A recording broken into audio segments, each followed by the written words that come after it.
Hey guys, Loco here with BioDaddy. Hi, Hi Biofrost, how are you doing? I'm doing well. I saw that you bought a house. What the hell? Yeah, actually, I bought it about, I think it's been like 3 months now, actually. You're incredibly young and buying a house in LA isn't easy. How did you come to that decision? I think my parents helped out a lot where in the decision, they were like, I think you should buy a house. It's a good investment. A lot of my parents, like opportunities came up when they bought a house and like had a home for themselves. So they said it was a good idea. And I was like, okay, my parents know what they're talking about. So I just bought a house. So let's get down to the picks. For bot lane, there's been a lot of picks that have been popular and that have kind of been taking over the meta. Most notably for CLG, it's been Lux, and also you played Yuumi in the past, and Xayah Rakan so popular. How do you feel about Lux, Rakan, and Yuumi? I have a Lux ego, and my team always I guess teases me about it. But we were in Korea, and I was just spamming Lux every game, and it was just so broken. And then when I came to NA, like no one was playing it. I was like, why is no one playing it? So I started playing it, and I was just like winning every game. I was like, this champion's broken. So I think she's really strong. Sometimes you still see Nautilus. I think the main picks are like Yuumi at the very high tier. Then you have like Lux, Xayah Khan. Like those matchups are like interchangeable where like people feel like, okay, I can play either or. And sometimes you have like Nautilus in the mix. So what makes Lux so strong? I think it's because her like versatility in her keystone. So you can go Aftershock against all-in supports and you usually don't die if you just play well. And even if against like poke supports or like a lane like Tom Kench, you can go like Guardian or like Comet, and you can still win lane that way. So because of that, like she doesn't die throughout the laning phase, and then in mid game she just has like these massive shields that she's just like mitigating like a ton of damage. So that just makes her like really strong, and her bind is actually really easy to land. Okay, what about Xayah Rakan? They've been in the meta forever. Why are they so resilient? Why do we see Xayah Rakan almost every single game?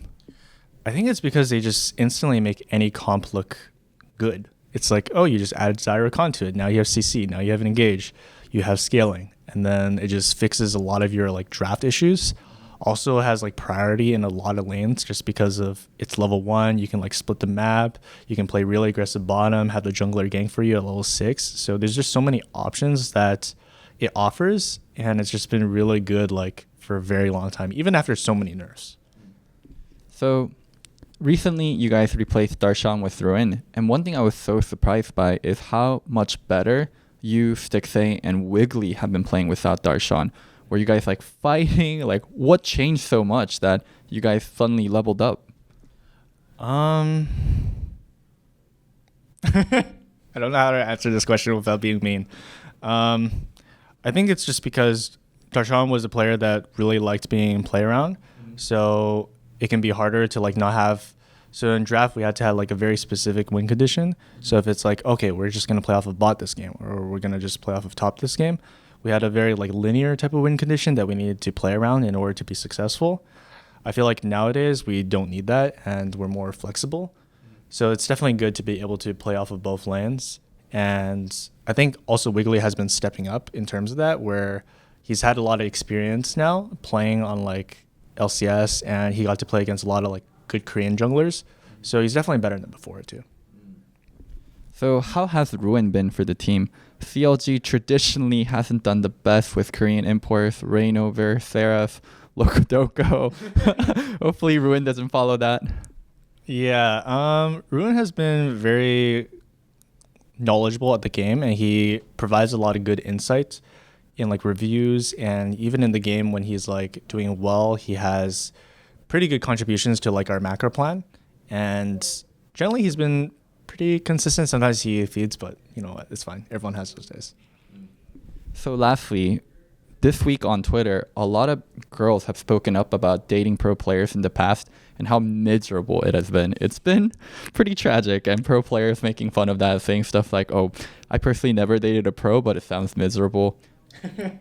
So from a pro player perspective, what is it like to be in a relationship? I mean, with a pro player, like what's it like? I think they're definitely hitting on something where pro players are at the very extreme of like during the season, they probably don't have enough time to like actually maintain a relationship and have the normal things that a relationship should have.